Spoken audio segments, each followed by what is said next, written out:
overall for us on our farm, it's looking like corn's probably going to be our worst crop.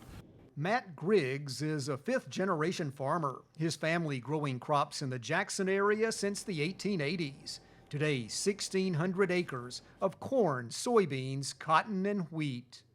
But for Griggs and many other Tennessee producers, 2024 has been mostly forgettable.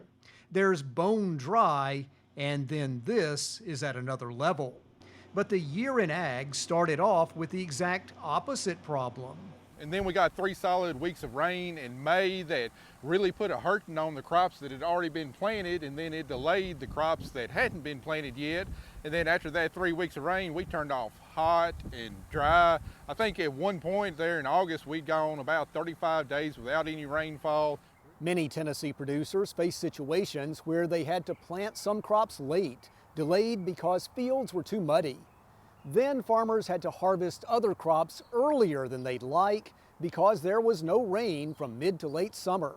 Yeah, it's been a challenging year. So farmers initially planted with wetter than normal conditions, and depending on what part of the state you're in, the Mother Nature's faucet turned off at various periods and is yet to be turned back on in some of those places.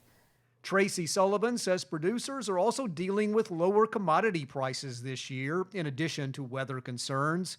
But here's where they might find helpful information. Sullivan is one of the hosts of the Tennessee Farm to Family podcast, where extension specialists talk agriculture.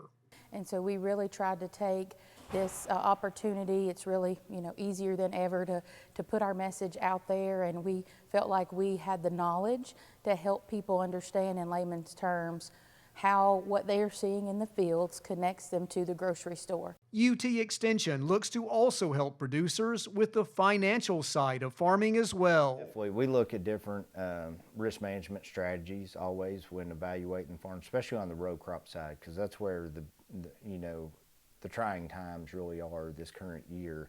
David Bilderbach is with UTIA Agricultural Resource Economics and its Manage program, where specialists meet with farmers one-on-one and talk about things like crop insurance and budget issues. What I like to tell producers when I'm working with them is that what the Manage program really does is give you a clear picture of your operation.